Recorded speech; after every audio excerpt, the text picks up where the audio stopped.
కాంగ్రెస్ ప్రభుత్వం వచ్చినాక పరిస్థితి ఎట్లా మారిపోయింది అంటే పేదల మీదనే జులుం చేయడం, గరీబోళ్ళు ఎక్కడుంటే అక్కడ నువ్వు వస్తే మా పార్టీలోకి రా, లేకపోతే నీ అంతు చూస్తామనే విధంగా వాళ్ళ అరాచకం పూర్తి స్థాయిలో విశృంఖలంగా విజృంభించి ఎక్కడికక్కడ మరి అధికారాన్ని అడ్డం పెట్టుకుని అధికారం మత్తులో ఇవాళ కాంగ్రెస్ నాయకులు, ఇక్కడ ఉండే కార్పొరేటర్లు, ఇక్కడ ఉండే కాంగ్రెస్ చోటామోటా నాయకులు అందరూ కూడా రేవంత్ రెడ్డి బాటలోనే ప్రయాణం చేస్తూ ఉన్నారు.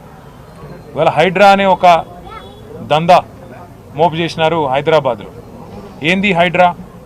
హైడ్రా అంటే రేవంత్ రెడ్డి రెడ్డికుంటలో ఇల్లు కట్టుకుంటే కులగొట్టది.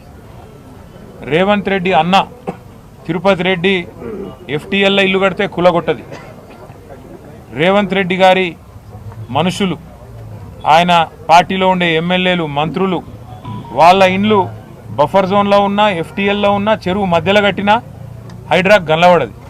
కానీ అదే గరీబోడు కుటుంబం సైజు పెరిగి ఒక ఫ్లోర్ ఎక్కువ వేసుకున్నా లేదా కొద్దిగా ముంగటికి వచ్చినా ఇవాళ చిన్న చిన్న గల్లీలల్లో ఎక్కడైతే కనీసం ఒక ఆటో కూడా చక్కగా రాదో ఆ గల్లీలలోకి వచ్చి ఆ గల్లీలల్లో ఇలా గరీబోళ్ళ మీద ప్రతాపం చూపెట్టి విచ్చలవిడిగా ఎక్కడికక్కడ హరాస్మెంట్ చేస్తూ ఉన్నది ఈ ప్రభుత్వం. ముఖ్యంగా అటు జిహెచ్ఎంసీని ఇటు హైడ్రాని అడ్డం పెట్టుకొని ఇలా రేవంత్ రెడ్డి నుంచి మొదలు పెడితే కింద ఉండే చోటా మోటా చిన్న చిత్కా లీడర్ల దాకా హైడ్రా అంటేనే ఒక బ్లాక్మెయిల్ దందాలాగా మారిపోయింది.